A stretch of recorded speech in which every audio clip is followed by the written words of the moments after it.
Kodi Nchiyani Chimene chutimanga Mabondo. Nanga Nchiyani chikutiseka pakamwa.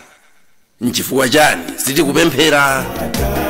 Dzina la Atate ndi la Mwana ndi la Mzimu Woyera. Amen. Chaulere cha Ambuye athu Yesu Khristu, chifundo cha Mulungu Atate komanso chiyanjano cha Mzimu Woyera zikhale nanu abale.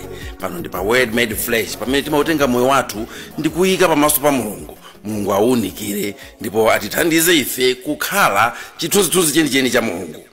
Lero mawu athu tiatenga kuchokera m'buku la Yeremiya chapter cha 14 ndime ya 17 mpaka ndime ya 22. Ndipo tikunena kuti kodi nchiyani chimene chikumanga mabondo athu? Ndi chiyani chikutiseka pakamwa? Nanga bwanji sitikupemphera? Ukawauze kuti maso anga aze misozi kosalekeza usiku ndi usana, pakuti anthu anga osankhidwa ali ndi bala lalikulu, akanthidwa kwa mphamvu. Ndikamayenda kuthengo ndikuona anthu ophedwa pa nkhondo, ndikalowa mu mzinda ndikuona anthu ofa ndi njala. Aneneri ndi ansembe akupitirizabe ntchito zawo m'dzikomo, koma osadziwa zimene akuchita. Kodi anthu a ku Yuda mwatayiratu? Kodi anthu a mu Ziyoni akuyipirani m'maso? Chifukwa chiyani mwatikantha kotero kuti sitingathe kukhala bwino? Tinkayembekeza mtendere koma sitidawupeze, tinkayembekeza kuchira koma tidangoopsedwa kwambiri. Inu chauta, tikuvomera kuyipa kwathu ndipo kupalamula kwa makolo athu. Ife tinakuchimwiranidi. Musatikane kuti dzina lanu linganyozeke. Musanyoze mpando wanu wachifumu ndi wa ulemerero. Mukumbukire chipangano chathu, chipangano chanu ndi ife, ndipo musachiphwanye. Pakati pa milungu yonama anthu a mitundu ina, kodi alipo mulungu wina amene angathe kupereka mvula? Kodi mlengalenga umapereka mvula pawokha? Kodi inu chauta suja ndinu nokha amene mmachita zimenezi? Nchifukwa chake timakhulupirira inu, popeza kuti ndinu amene mmachita zinthu zonsezi. Mawu a Ambuye. Tithokoze Mulungu. Dzulo ndinapereka ulaliki umene napanga zaka ziwiri zitatu zapitazo nthawi ya COVID, ndipo mutu ayionena kuti bwanji sitikupemphera. Lero uno ndi wa chaka chino umene tikunena kuti kodi nchiyani chimene chikumanga mabondo athu? Nchiyani chimene chikutiseka pakamwa? Bwanji sitikupemphera? Inu akulu akale ananena kuti muvi woyang'anira suchedwa kulowa m'maso.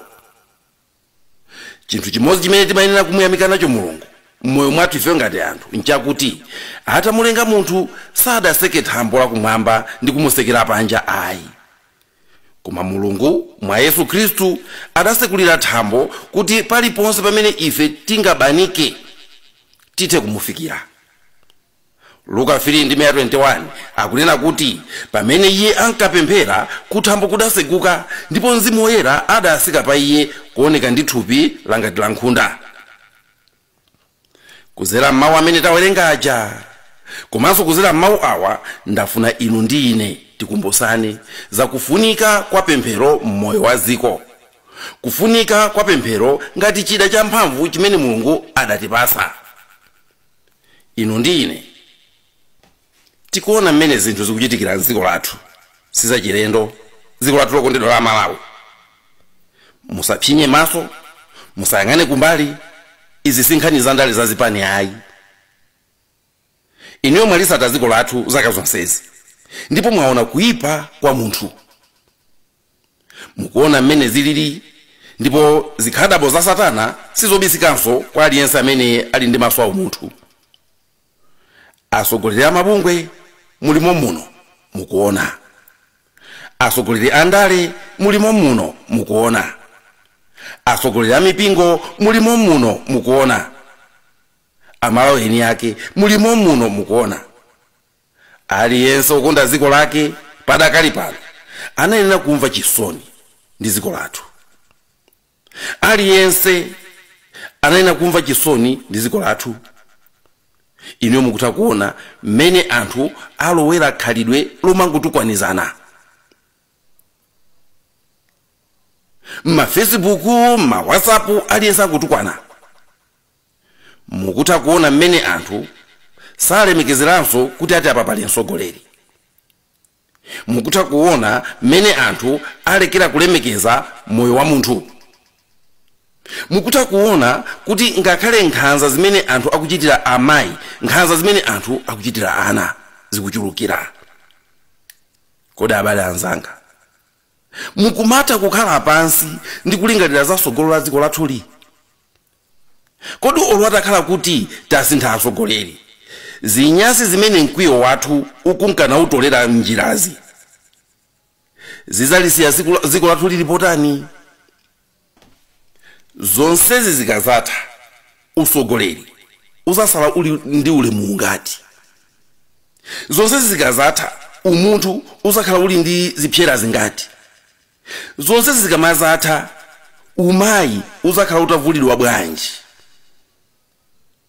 Mawu amene tawerengaja kuchokera m'buku la Yeremiya, Mulungu akunena kuti maso ake aze misozi yochuluka usana ndi usiku, chifukwa anthu ake osankhidwa ali ndi bala lalikulu.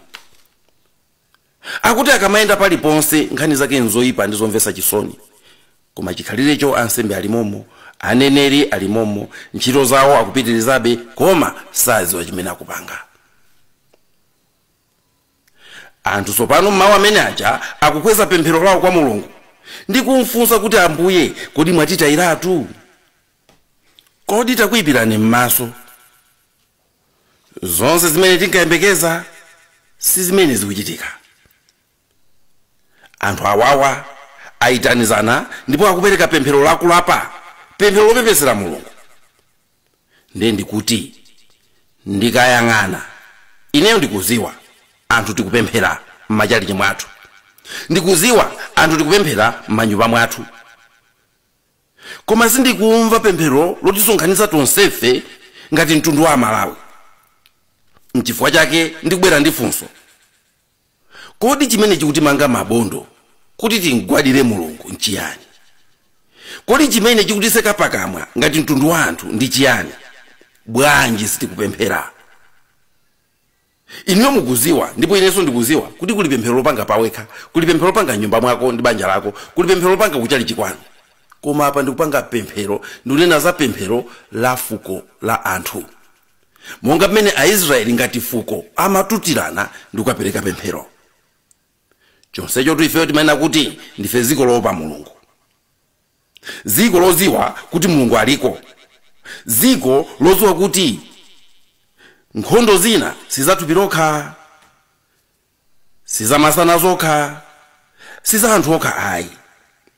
Paulo ira akunena mwachimvekere pa Efeso 6:12, akuti paja sitikulimbana ndi anthu chabetu ayi, tikulimbana ndi maufumu aulamuliro, ndi amphamvu a dziko lino lapansi, ndi la mdima, ndiponso ndi mizimu yoyipa ya mlengalenga. Kodi chete tapangayo ngati Amalawi?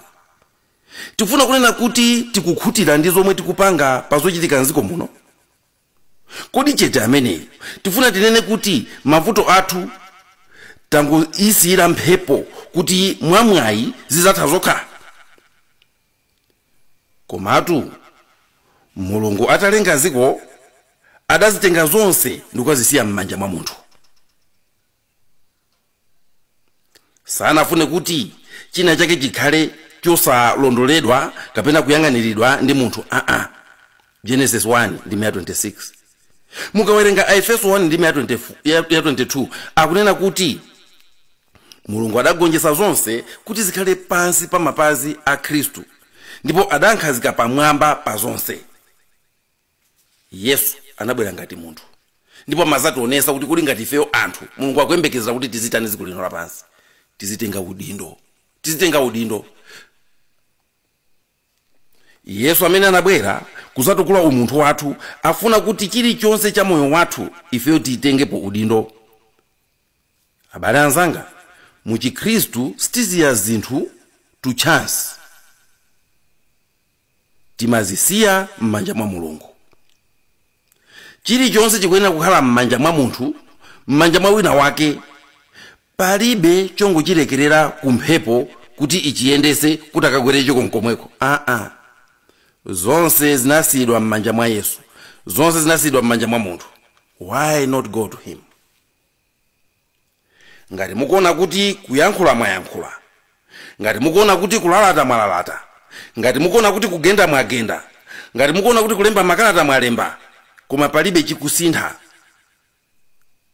mukalekera pompo mukusimikiza kuti mulibe chikhulupiriro mwa Mulungu, ndipo mmangowerengera kuti zonse nzotheka ndi mphamvu zanu zokha.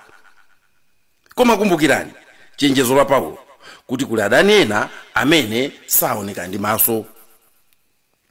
Lero ndafuna kuti inu ndine tikumbusane kuti zikatithina pansi pano, khomo la Mulungu ndilosegula.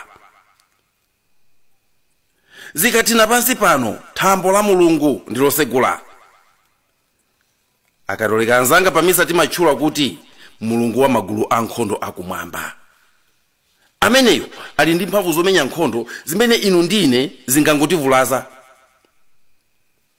Kutembenukira kwathu kwa Mulungu sikumusiyira Mulungu udindo wathu kuti apange zimene ife tikanatha kupanga ndi manja athu. Koma kugwira ntchito ndi Mulungu amene, pakuti linali khumbo lake kuti ifeyo tikhale mwa iye ndipo iye akhale mwa ife, kuti zonse tizipangira limodzi. Yohane 15:4. Mulungu ndiye kothawira kwathu. Salimo 46. Ali kukonzekeratu kutithandiza pa nthawi ya mavuto. Ngakhale nyanja ikokome ndi kututuma, ngakhale mapiri anjenjemere ndi kulindima kwa nyanja, sitizaopa, akutero tuma wa Mulungu. Sopano Mulungu abale anzanga inde amaona, pakuti amaona zonse. Inde amaziwa chimene tikusowa ngakhale tisananene. Komatu Mulungu amachita kuyitanidwa. Mulungu amachita kuyitanidwa. Iza ni mzimu wolenga. Bwanji ngati ziko sitikumuyitana? Salimo 91:14 akuti pakuti amene amandikangamira ine Mulungu mwachikondi ndizawapulumutsa, ndizamteteza popeza kuti amaziwa zina langa. Akazandiyitana ndizamuyankha, ndizakhala naye pafupi pa nthawi ya mavuto, ndizamulandisa ndikumulemekeza. Akazandiyitana Mulungu amachita kuyitanidwa. Mmene Yesu ankabatizidwa akuti anayamba kupemphera, ndipo pemphero limene iye anapangalo ndi limene lidasegula thambo.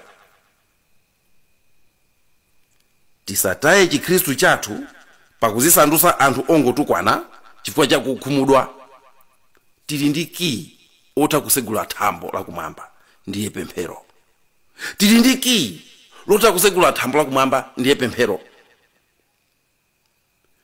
Thambo liseguke.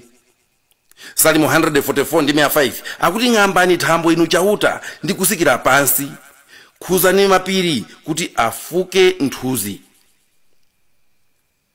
Ndi chani chimene chikutimanga mawondo? Ndi chani chimene chikutimanga mawondo ifeyo kuti tisayitanizane ndi kumugwadira Mulungu? Ndi chani chimene chikutiseka pakamwa kuti tisatchule zina lake la chipulumutso? Tizingong'ung'uzira mu mtima. Zisanzo tilinazo zambirimbiri. M'buku loyera anthu amene anatembenukira kwa Mulungu pa nthawi ya mavuto, mitundu imene inatembenukira kwa Mulungu pa nthawi ya mavuto. Mukuziwa za mfumu Hezekiya akufuna kuti alandidwe ziko, anatembenukira kwa Mulungu. Mukuziwa za ana Israeli nthawi zonse zimene amakhala kuti akupita ku ukapolo, amatembenukira kwa Mulungu. Mukuziwa za mfumukazi Estere amene ataona kuti adani akufuna kuti athane ndi mtundu wawo, anatembenukira kwa Mulungu. Mukuziwa za ophunzira Ambuye Yesu amene nthawi zonse akakumana ndi zovuta mu ntchito za apostoli, amatembenukira kwa Mulungu. Mukatenga ntchito za atumwi chapter 4 ndi 31 akuti atapemphera malo amene anapempherawo ananjenjemera. Inu ndine ngati sitiyitanizana nkupereka pemphero lopepesa kwa Mulungu, inu ndine ngati sitiyitanizana ndikupereka pemphero lopempha chithandizo kwa Mulungu, Satana amene ali mdziko muno sangati njenjemerere ayi. Satana amene ali mdziko lino sangati njenjemerere ayi.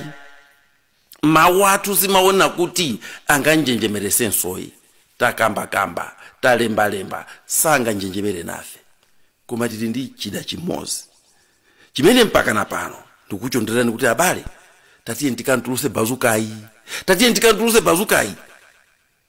ndiye pemphero lopemphera ngati dziko. Anatitsimikizira mwinake Ambuye Yesu, mukazangotengana awiri atatu m'dzina langa ndikugwada paja ine ndizakhala nanu pompo. Taganizani, tikufuna timuyitane Ambuye Yesu akhale nafe ngati dziko, osati ngati mpingo wa Katolika kapena ngati wa CCP kapena ngati koma ngati dziko. 2 chapter cha 7 ndi 14 akuti, ndipo anthu anga amene amatchedwa dzina langa akazazichepesa napemphera ndi kufunafuna nkhope yanga nasiya njira zawo zoyipa, pamenepo ine ndizamva kumwambako, choncho ndizawakhululukira zoyipa ndi kupulumutsa dziko lawo. Abale anzanga, kusapempherako nthawi zina ndikukula mtima. Kusayitanisa mapempheroku nthawi zina nkusafuna kutchipa pamaso pa Mulungu. Chikuumitsa mabondo athu ndi chani? Inuyo mukuona andale akupwetekana kunjaku, anthu akupwetekana kunjaku kuti achere, wina wake ndithu akukhomedwa nkhonya pena pake. Ife tingoonerera ngati kuti nzawo zimenezo, kuiwala kuti iwaja ndi anathu amene tatumiza kuti takatiyimirireni kundaleko mutiyendesere dzikoli. Ndi abale athu amene tatumiza kumene kuja ndikuwuza kuti pitani, ife tikusapotani. Lero akukhomana nkhonya, lero akupwetekana, tikukhala ngati sitisamalako. Komatu ngati fuko ndikuti onsewo ndi anathu. Ngati mpingo amene akukhomana nkhonyawo, akukhomana nkhonya zowawawo, ndi anthu athu. Chikutumisa pakamwa ndi chani? Kumbukirani, ndife mulonda wa wina ndi nzake. Genesis 4:9. Ndife mulonda wa wina ndi nzake. Ngakhale amene akuponda anzawowo sikuti ndi adani athu ayi, ndi anthu athu, ndi ana athu. Angolowedwa ndi Satana, koma nawonso kuliko mkati mwa mizimu yawoyo mkatikatimo ndi akapolo a Satana, mwakuti kulirira kuti ife tikweze pemphero lathu kwa Mulungu awakanganule kuzikhatho za Satana. Mkatikati mwawomo akulira, koma mwina inu ndine sitingaone. Limodzi nzolengedwa zonse nawonso akubula ndi kumva zowawa. Aroma 8:22. Akunkana ipira chifukwa saona potulukira. Maso awo sangathe kuona. Ananenatu Ambuye Yesu paja kuti zinthu zimunawulira anthu osaphunzira ndi anthu osika, amene amaona zimene ena osaona. Mafumu anafuna ataona koma sanathe kuzipenya. Ndi pemphero lathu lowapemphera chifundo limene ife tingalipereke ndi limene lizaonese khomo. Ndikuti tu mwina anthuwa akunkana ipira osatifuna kuti afuna kukhala anthu oyipa ayi, koma sakuona potulukira, sakuona khomo. Ndiye pemphero la inu ndine ndi limene litachose manga ngati ansomba m'maso mwawo kuti ayambe kuona. Mukumbukire Saulo amene amaona ngati kuti akuona koma samaona, mpaka na zitachoka zimene zinali m'maso mwake, Ambuye atanchosera zimenezo. Ndi pemphero lanu, ndi pemphero langa, ndi pemphero lathu ngati mtundu limene lizaonese khomo. Yohane 10:9 akuti, ndithu ndikunenesa kuti ine ndine khomo, khomo ndi ine. Munthu akalowera pa ine azapulumuka, azizalowa ndi kutuluka ndipo azapeza chakudya. anzathu amenewa akalipeza khomo limeneli azakhala afulu koma pano sangalipeze chifukwa kuti satana waphimba m'maso mwawo. Mpaka nthawi imeneyo nawonso ndi akapolo ndithu. M'maso mwathu atha kumaoneka ngati anthu onjoya, atha kumaoneka ngati anthu amene akumva kukoma zimene zikuchitika, koma hayi chivumbulutso 3:18 akuwafotokoza bwino akunena kuti paja inu mmati ndife olemera, ndife achuma sitisowa kanthu, osaziwa kuti ndinu ovutika, ochitisa chifundo, amphawi ndi amaliseche. Ndipo langizo lake ndi lomwero akuti bwerani kwa ine mugule golide, mugulenso kwa ine zovala zoyera kuti muvale ndi kubisa maliseche anu ochitisa manyaziwo. Mugule kwa ine mankhwala am'maso kuti mupenye, akuterotu mugule kwa ine mankhwala am'maso kuti mupenye. Ndipo akusiriza ndi kuti onse amene ndimawakonda ndimawazuzula. Ndi pempho langa kwa atsogoleri a mipingo yosiyanasiyana kuti tiganizire nkhani. Musalimbane nkundiyang'ana ine, koma mugwire ntchito yanu yoweta nkhosa za Ambuye, kuopa kuti siku lina tingazaume pakamwa pamaso pa Iye amene timamuyimirira. Kodi ndi chani chimene chikutimanga mawondo? Ndi chani chimene chikutiseka pakamwa? Bwanji sitikuyitanizana ndi kupemphera? Sinkhalidwe wa word made flesh kungoyankhula zinthu zimene sizingachitike. Pachifukwa chimenecho pompano pagulu lathu lino tiyambapo programu yopempherera dziko lathu, tiyambapo programu yopempherera atsogoleri athu, chifukwa Bible limatuza choncho kuti mapemphero aperekedwe opempherera atsogoleri. Ndikupemphera abale anzanga titenge mbali kuti mapeto azonsezi dziko lathu lizayime ngati dziko la mtendere. Azipani zonse azaonane ngati azichimwene ndi azichemwali, ndipo pasazatayike ndi mmodzi yemwe mwa ife pakati pathu, kupatula mwina yekhayo amene aumirire mwadala jekete la Satana.